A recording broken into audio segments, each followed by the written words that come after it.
High school sports used to be about school pride, Friday nights, and playing with your friends. Now, it's scholarships, rankings, social media clips, NIL deals, and pressure that starts earlier than ever. So the question is, are there student athletes chasing opportunities or carrying a weight they just shouldn't have to?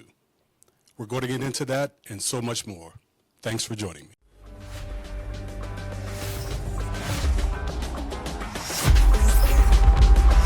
Let's get into it. Beyond the Scoreboard. We're about to dive deep. Welcome to Beyond the Scoreboard. Let's go.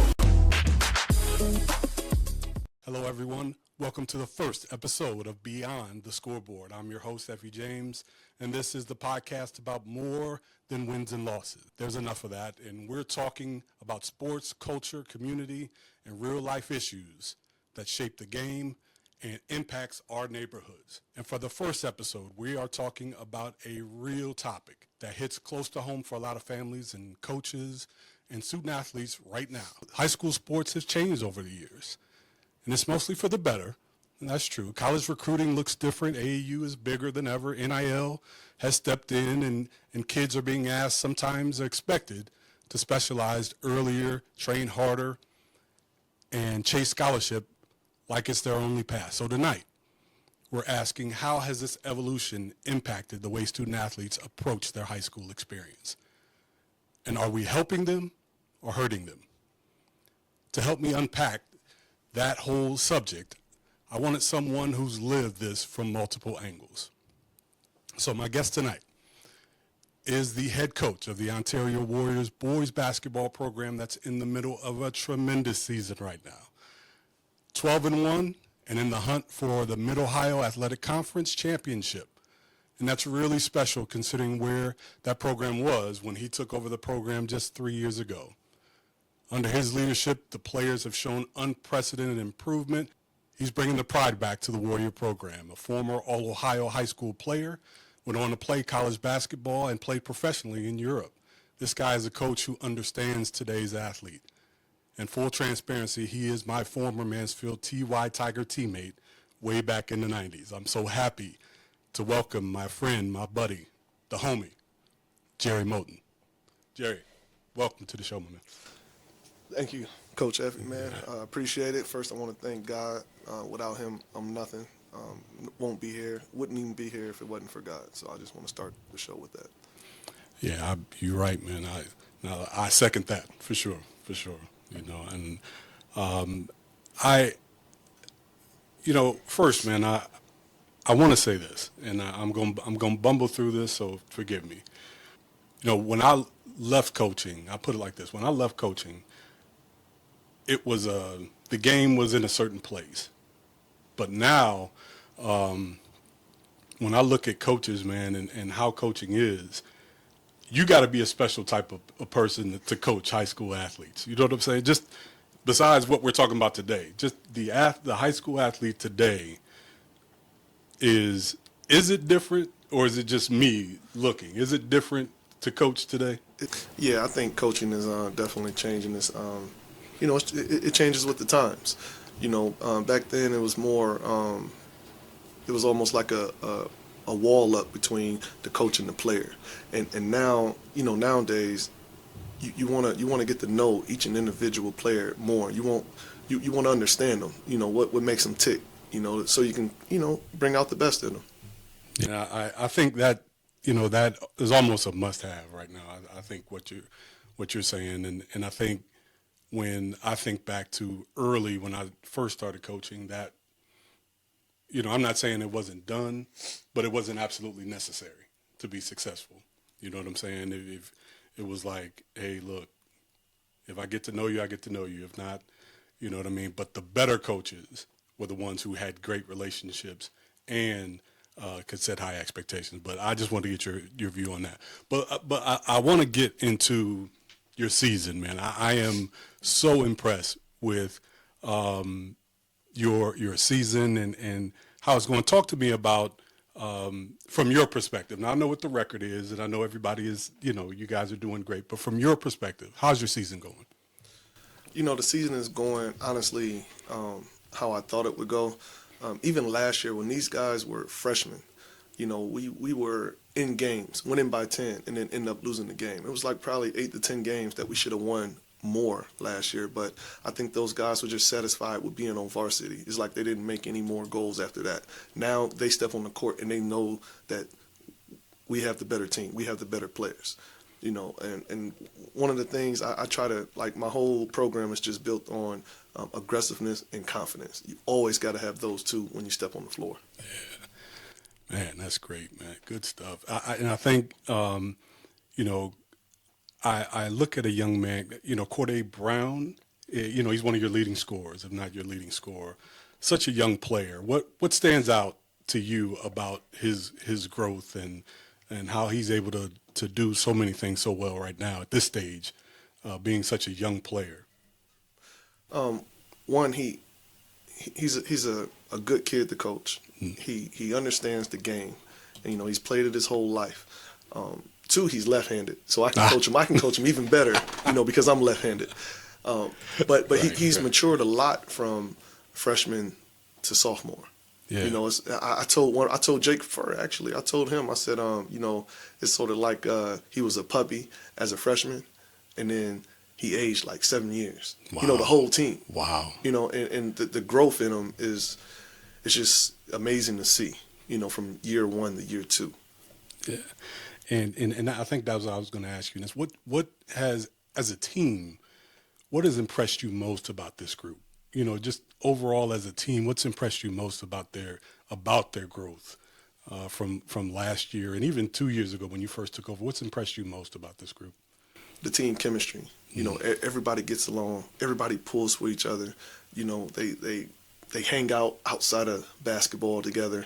They came over swimming in my house countless times. So they a tight-knit group, and I think that makes a world of difference. We don't have one kid on the team that is not liking another kid. You know what I mean? Like, they all are together. Yeah, that's so important, man. That team chemistry, and how it has led to that growth is critical. You can have a bunch of individual players that are super talented, but if they can't play together, it's not going to work. So take me back 3 seasons ago. You're named the head coach. You walk into an historic program, a program that's got some history. Joe Baylog done great things at Ontario. You walk into a gym who's got the name, you know what I mean? A former head coach's name is on the gym floor. So it's got some history. They weren't doing as well when you got there, but let's go back 3 years. What was it like when you took the job, and what was your first order of business when you got in? Well, when I took the job, it was an amazing feeling. I always wanted to be a coach. I said that, even when I was a teenager. Yeah. I just knew I was going to be a coach one day. But my first order of business was, man, let's get these guys in shape, and then let's teach them how to hoop. Let's not try to run a play every time, because the system we came up under, especially up under Pratt's, he only called plays 25% of the time. So he taught us how to hoop. Yeah. I want to get back to teaching these young men how to hoop. Wow, that's a great point, and I think that when you watch, especially when you watch the game today, you can't, the back and forth, you can't call plays anymore. You know what I mean? You can try, but you're not going to be that successful. Kids got to be able to just play. So now, your kids, you come into the program, your first season, little rough. Last season, you start to pick up some wins. You're competing. And so at what point did you say to yourself, okay, this thing is starting to turn. We could really, have some real success here with this group. When did you start to see that? Last season we played Crestview. We were down probably 10 in the fourth quarter. And then we came back within, I think it was 30 seconds left in the game. They was up. It was less than 15 seconds left, and we got a steal and won the game. And at the time, Crestview was ranked in the state. That right there let me know And I think it put everybody on notice that this team is coming. Yeah. And we're going to continue to keep coming over the next 2 years. Wow.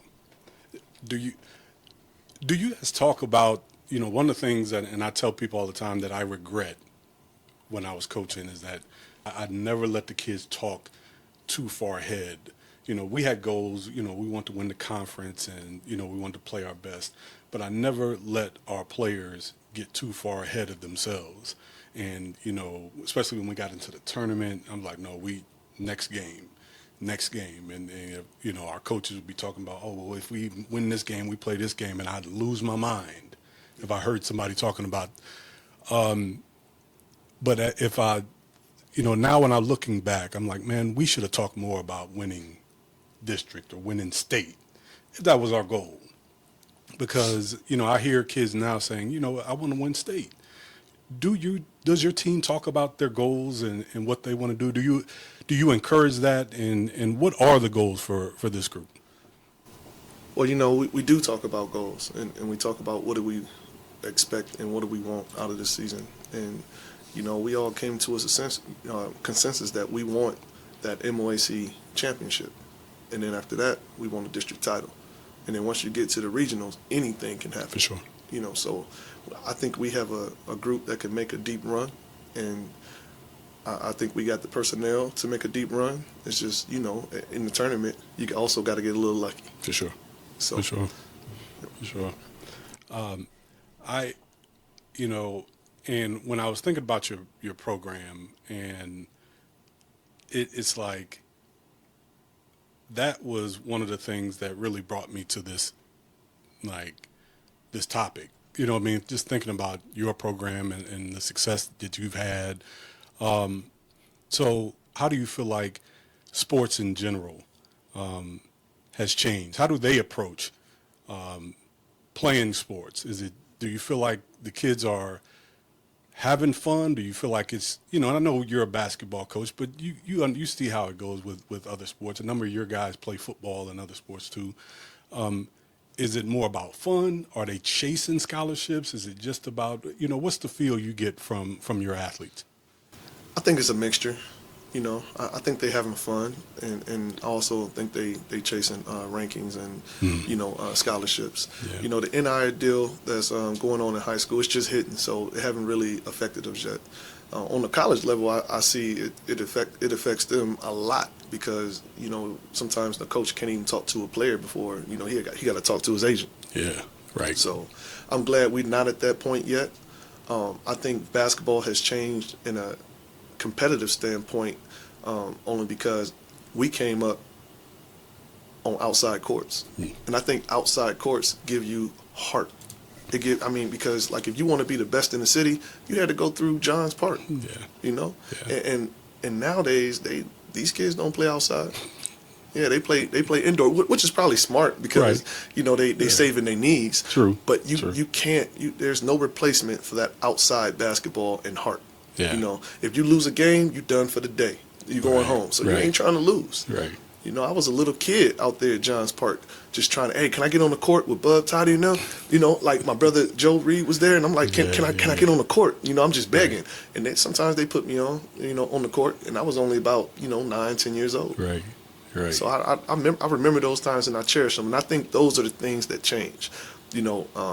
Younger generation coming out and seeing the older guys out there playing and then trying to play with them. Yeah. You don't really see that no more. Everything's like age group.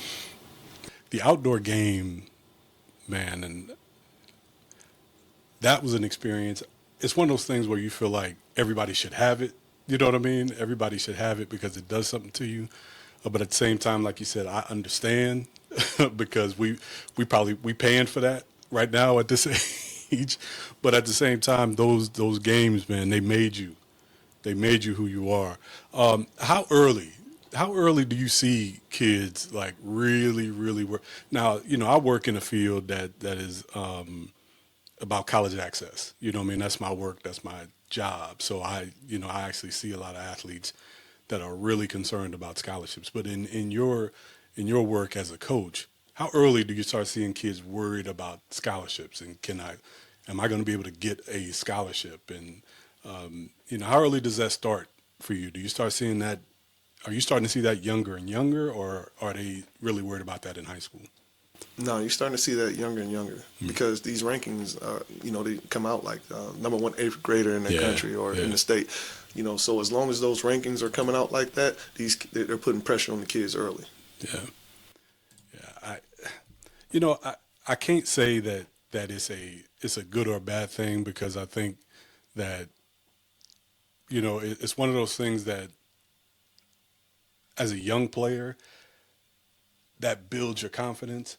It does, but at the same time, I can say how I've seen players that go into a complete, depression if they feel like that ranking isn't where it needs to be. And I think that if you have the proper guidance, I think that it can be those types of things can be great. I want to talk real quickly though about how NIL has changed now. And I only want to talk about this because locally, we've seen some teams in the area who've had their season completely change because, some of their best players had to leave early. And I've talked to a few of the players that left early, and they didn't leave because they, no coach said you got to graduate early. But it was one of those things where you can graduate early. And it was kind of like you probably should get in here early and get ahead and not fall behind. How do you think the NIL and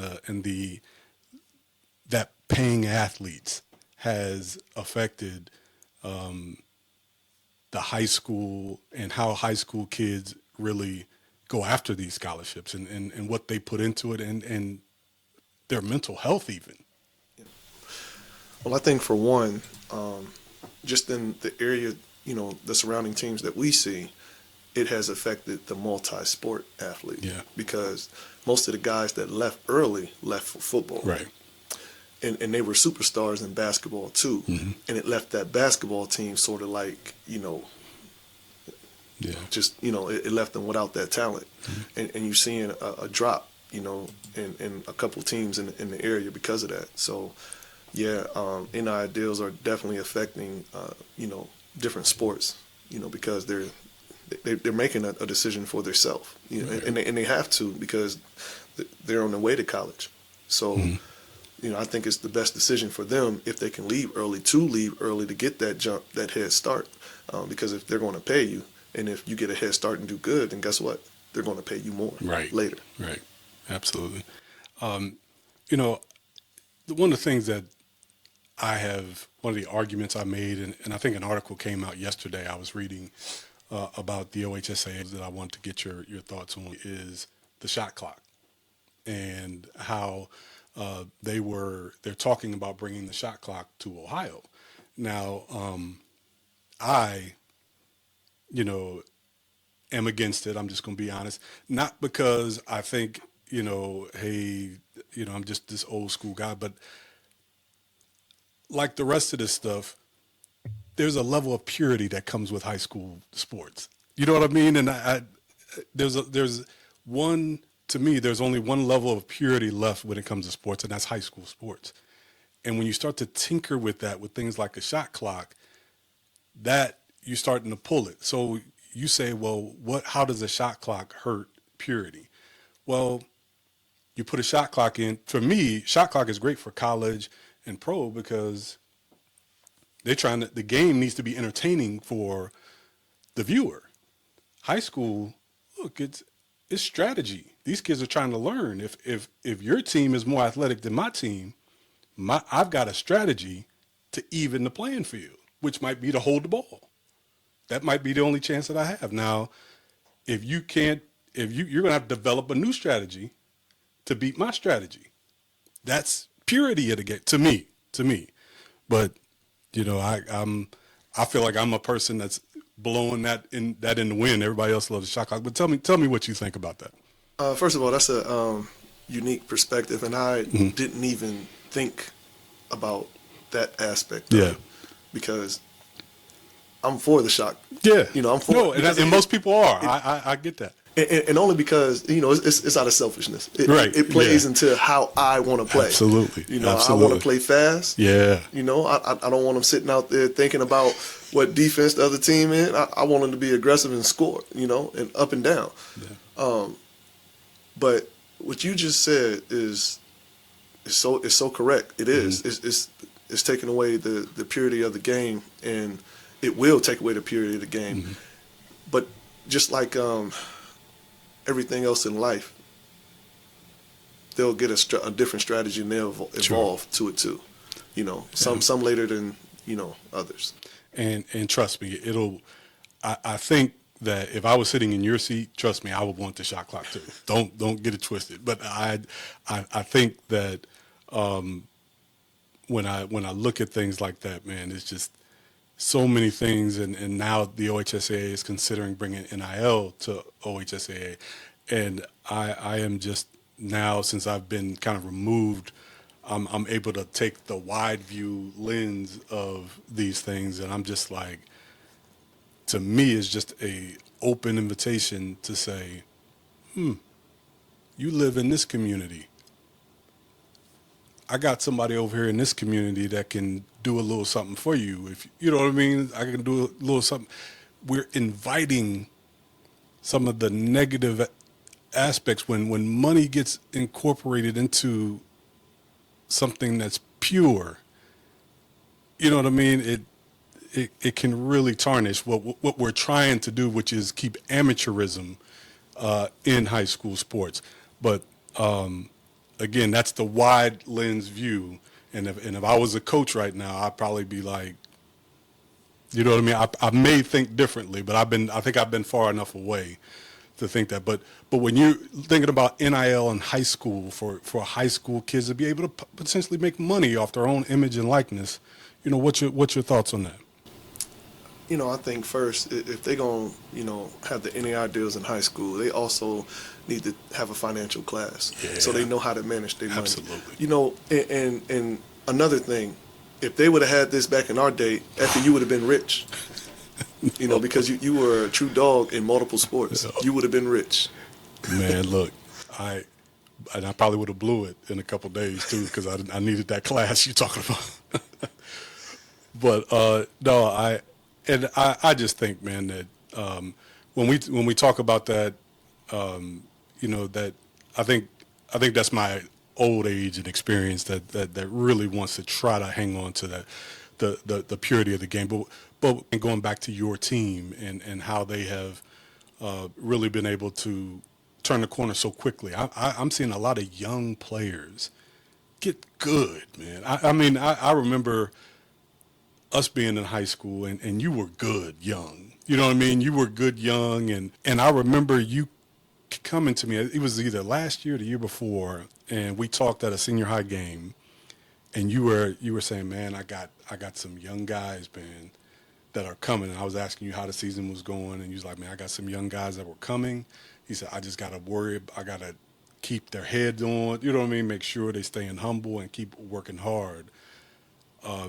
How have they been able to develop? What do you attribute that to, being able to get so good so young, and get such a complete game? You got some young guys that can really play, man. That can really play. Well, one, they're gym rats. They love to be in the gym. So with that being said, I'll go open the gym. I live around the corner from the school. So I'll go open the gym anytime they want to come.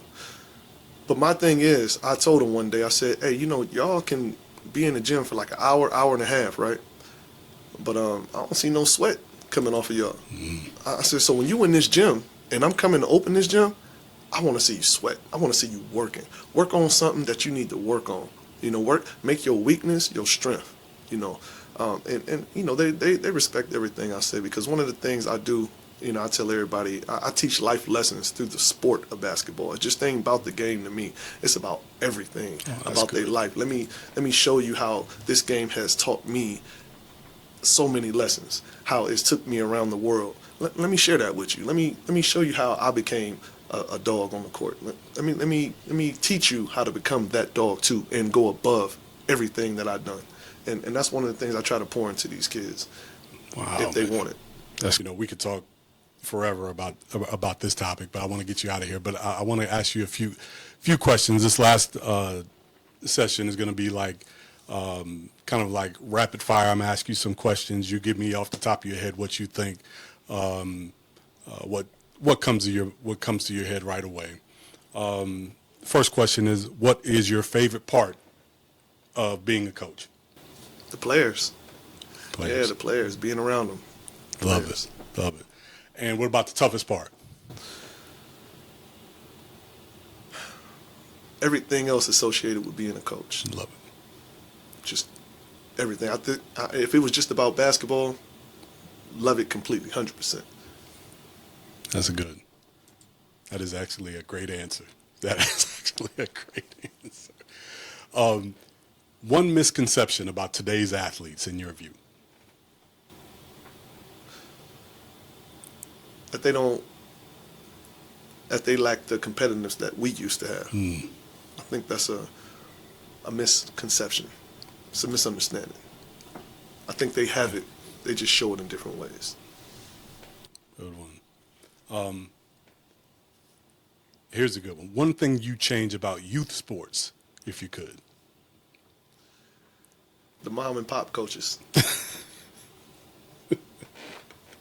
I would love to get knowledgeable coaches down there at the youth level, ex-high school coaches down there at the youth level, coaching them up, because that's honestly what we need, because the youth is the foundation of any program. For sure.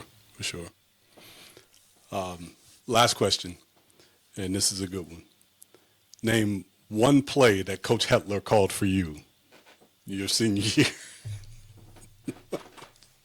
Now you testing my memory. I cannot name a play. I don't even think we called plays.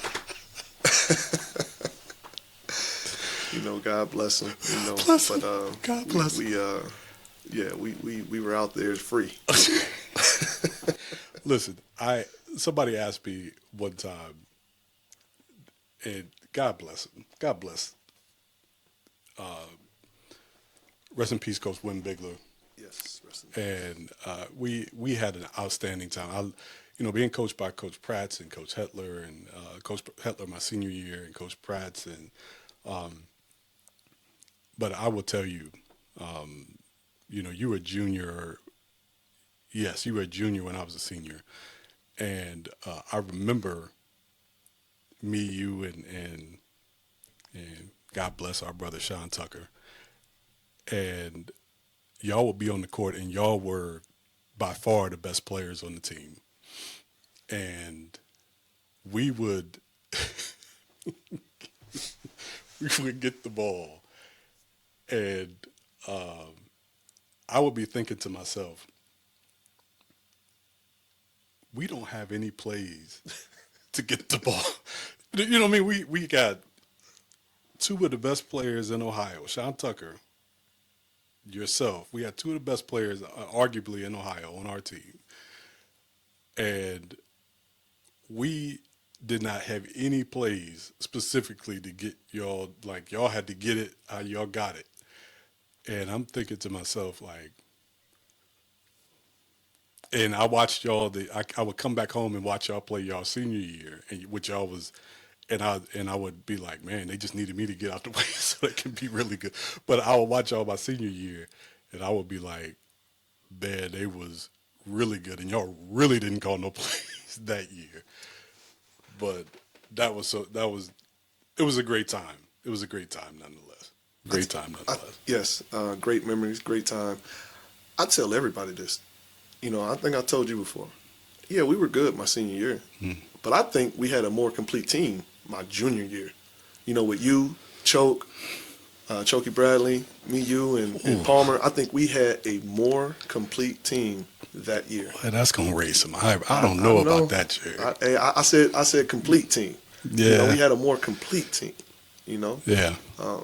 People don't understand. You stole my tip dunk against Lexington. The ball came off the rim. Me and you was side by side, and I was about to dunk it in the rim off the rebound, and you jumped before me and dunked it. And I said, oh. But we still won, though. We did. We got us that league title. But, man, I tell you what, man, I appreciate you for doing this, man.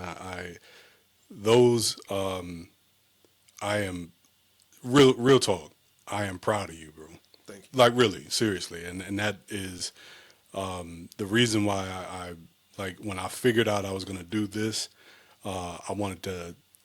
I was praying that you would say yes and come on and be my first guest because No doubt, homie. I am literally proud of you and what you have accomplished. And when I remember talking to you a couple years when you first took the job, and you were just like, man, I just got to get these young guys going. And here you are, one of the best teams in the area, and you're still young. You know what I mean? You still got young guys. So I'm proud of you, man, and you know, continued success on this season and beyond. And you know what I'm really hoping for you and your program is that you continue to build, and that you know you have your own legacy. And you know, I know the court is already named after somebody, but I don't know. You know, we might get you the concession stand or something like that. Yeah, shout out to Coach Baylon. For sure, Yeah, for shout sure, out to Coach Baylon. for sure. That's my guy. But Jerry Moton, the Ontario Warriors head coach, man, thank you so much for being here, man. I sure appreciate you. Thank you for having me. I appreciate it, man, and good luck to you. Proud of you always. Continued success, my brother. A couple shout outs. Shout out to Coach Collins. He's been a good mentor. Shout out to Coach Pratt. He's been a good mentor. Shout out to Coach Moore. He's been a good mentor too. Awesome. Yeah. So shout out to those coaches. That's great, man. That's great. You need that. Yes. You need that for sure. You need that for sure. All right, and continued success to you, my brother, and I will be right back with my final thought.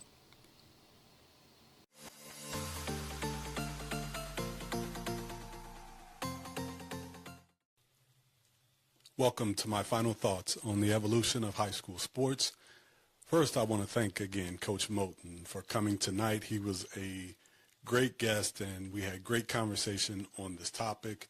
And listen, you heard me say a lot tonight about purity, and I'm not saying that high school athletes and coaches are pure, and everything that happens during and around contest is this angelic behavior.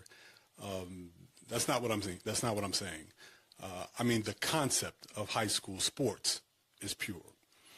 And what I mean, meaning that it is fiercely competitive, but in the end, it's still about the experience.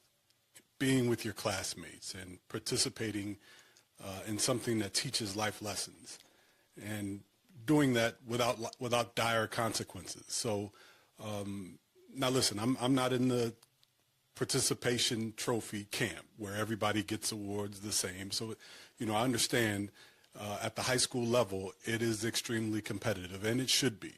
It's not like biddy ball where everybody should be given the same opportunity. So it can be extremely competitive. But once the everyday student doesn't see the value of extracurricular activity, just because it may not be a scholarship at the end of that rainbow, what message then are we sending? And what are we saying to our general athletes? And I think that's what this topic was about more than anything. High school sports is, I was always told, was a privilege, but it was a privilege that was available to everyone that was a part of the high school that you're in. And so when you start to go down this trail of making it more exclusive to the best of the best, because they're at a higher skill level, I think we're heading down a very dangerous track. So I wanted to kind of talk about some of those things. And, you know, Jerry and I talked tonight about things like the shot clock. And, you know, that has, you know, people on both sides of it. I know I'm not the only one that may be right now against bringing the shot clock to Ohio. But when you think about it, yes, there are some advantages to bringing a shot clock to high school basketball here in Ohio. There's a number of states that already have it. I'm sure they love it. But I know when I think about it, I think about the fact that what exactly is it that we're trying to say? The shot clock was brought into professional sports first for one purpose, because entertainment value. People in the stands did not like how slow the NBA was.